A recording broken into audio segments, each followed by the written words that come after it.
안녕하세요.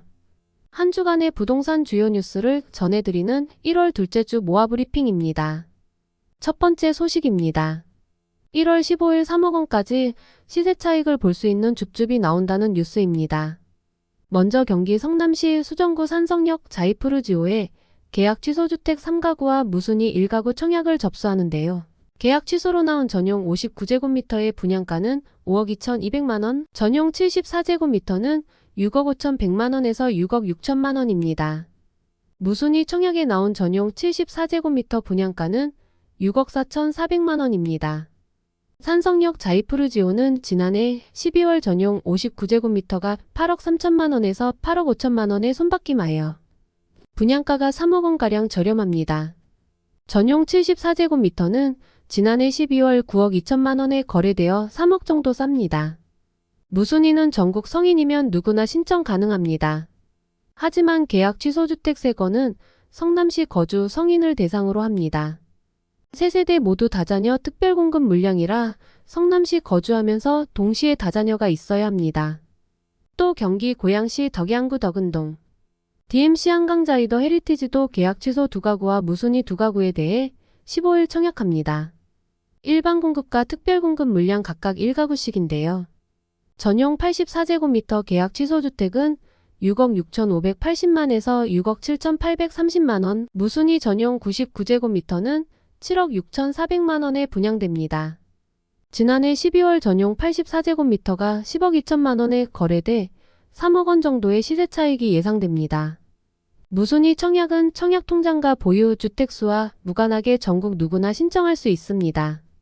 계약 취소 주택은 경기 고양시에 거주하는 만 19세 이상인 무주택자만 청약할 수 있습니다.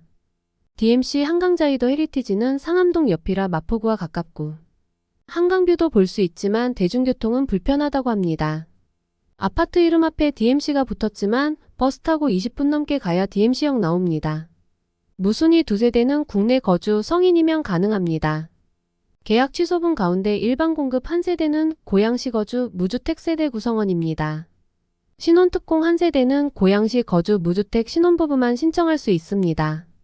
무순이는 재당첨 제한 조건이 없지만 계약 취소분은 당첨되면 10년간 재당첨 제한에 걸린다고 합니다. 두 번째 소식입니다. 올 1분기 분양가 상한제를 적용받는 경기 과천과 파주 운정, 인천 검단 등 공공택지의 아파트 공급이 잇따릅니다. 한국경제신문을 보면 검단 신도시에 2,000여 가구, GTX 신호선과 가까운 수원 이목지구에 2,500여 가구가 나옵니다. 3월엔 과천 지식정보타운에서 마지막 분양단지가 나올 예정이라고 합니다. 분상제가 적용되면 주변 시세의 60에서 70% 수준으로 공급된다는 점이 장점이라고 할 수 있겠죠. 검단 중흥 S클래스 에듀파크를 시작으로 제일풍경채 검단 3차, 이편한 세상 검단의 코비스타 등이 일반 분양한다고 합니다. 제일풍경채 검단 3차 분양가는 평당 평균 1,600만원가량으로 예상된다고 합니다. 인천 1호선 신설역이 500m 거리에 있어 입지가 괜찮다는 평가를 받습니다. GTX A노선 운정역이 한가운데 있는 파주 운정 3지구에서도 분양 물량이 나옵니다.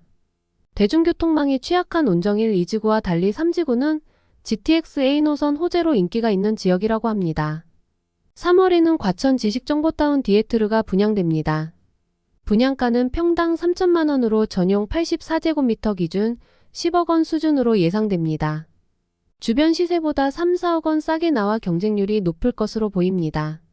인천 검단 금강 펜테리움도 3월에 분양하는 올해 검단 신도시 분양단지 가운데 입지가 좋다는 평가를 받는 곳입니다. 4월엔 오산세교 이금강 펜테리움과 오산세교 이지구 A16블록이 나옵니다. 두 단지 모두 지하철 1호선 오산역에서 오산천 너머로 1km 거리라고 합니다. 세 번째 소식입니다. 분양가 상한제 주택의 실거주 의무를 폐지하는 주택법 개정안이 국회 본회의에서 처리되지 못했습니다. 매일경제에 따르면 개정안은 국회 국토교통위원회 소위원회도 통과하지 못한 상황입니다. 현행법상 실거주 의무를 어겼을 경우 1년 이하 징역 또는 1,000만원 이하의 벌금 처분을 받게 됩니다. 실거주 의무를 적용받는 단지는 전국 72곳 47,595가구나 됩니다. 15일부터 열리는 임시국회에서 통과될지 여부를 지켜봐야 할 것 같습니다. 네 번째 소식입니다. 지어진 지 30년이 지난 아파트들의 재건축 사업에 속도가 붙고 신축 빌라와 노후 빌라가 혼재해서 재개발이 어려웠던 곳도 사업 추진이 가능해진다는 소식입니다. 매일경제 기사에 따르면 정부가 정비사업 규제를 완화해 도심 신규 주택 공급에 힘을 쏟기로 했습니다. 정부는 준공 30년이 지난 아파트는 안전진단 없이 재건축에 착수할 수 있도록 했습니다.